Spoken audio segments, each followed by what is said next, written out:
It's been hailed as a force for good, bringing together long-lost friends, facilitating community, even organising global Christian worship.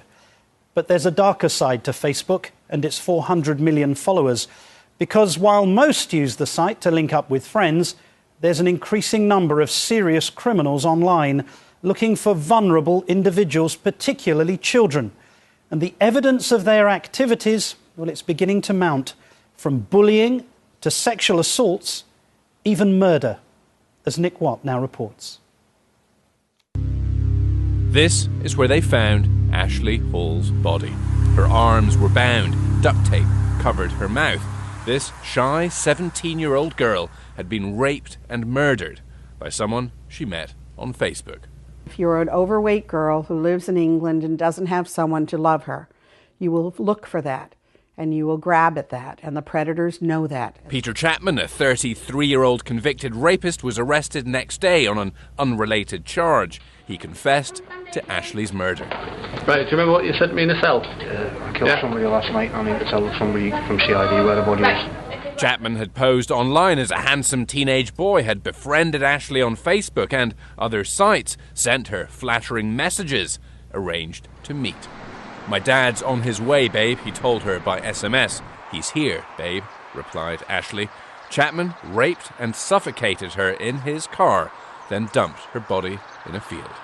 The famously opinionated British press called for action. Britain's Child Exploitation and Online Protection Centre, or CEOPS, claimed very publicly that in just the first quarter of this year it received 253 complaints about Facebook. 39% of them suspected cases of kids being groomed online by pedophiles. Last December, the world's most popular social network site created a global safety advisory board to tackle such issues as online stalking and cyberbullying among its 400 million users. Serious crimes are rare, but when they happen, capture headlines. In January, Phoebe Prince killed herself after allegedly suffering relentless online attacks from other students at her Massachusetts high school.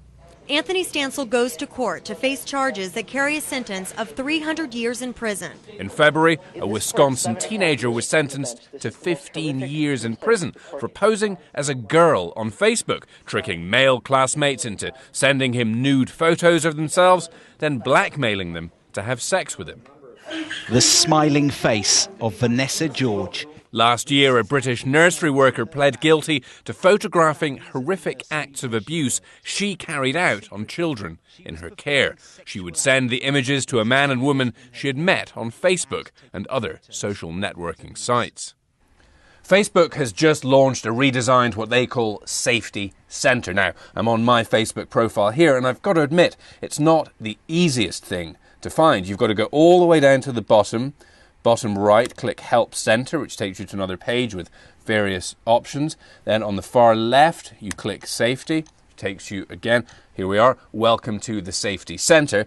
Then one more click on Safety for Teens, which takes us into the advice page. Now, what British officials are asking Facebook to do is to put on every single page what they call a panic button. They want all of Britain's 23 million Facebook users to see this button, which can take them directly to advice similar to that now offered by Facebook, and also to contacts for local law enforcement. For kids, a safety net. For predators, perhaps a deterrent. Facebook said no. We asked Facebook to take the button in the same way as Bebo and AOL, MSN and others had, and put it in their environment so that children could report to us when they were afraid in the online environment. They chose not to do that. Ashley Hall's mother echoes that demand. All the other sites have got it on, so why hasn't Facebook got it on? Advice offered through the CEOPS button for kids includes, if someone online says something inappropriate, it is important for you to tell an adult you trust or report directly to us.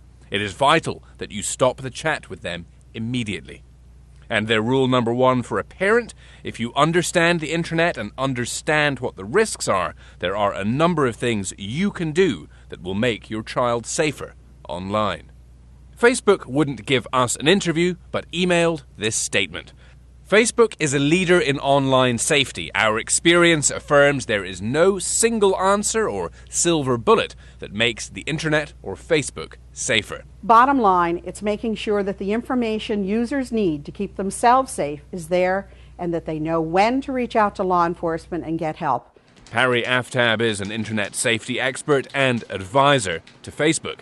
She believes Facebook is doing all it can. The rest, she says, is up to us and is, I suppose, offline. It's not a matter of buttons or even internet safety information. We need to make sure that young people engage the most important filter we have, this one, the one between their ears. The police who investigated Ashley Hall's murder agree. Our message is do not meet people that you've only met on social networking sites. But I'm also a realist. I know that people will still go on and do that. So there's preventative messages that you need to listen to. And that is, if you're going to meet someone, tell someone where you're going to meet them. Tell them who you're going to meet. And only meet them in very, very public places. Sadly, an online panic button probably wouldn't have saved Ashley Hall. She didn't think she was in danger. She thought she was in love. I'm Nick Watt for Nightline in London. The dangers of Facebook. Our thanks to Nick Watt.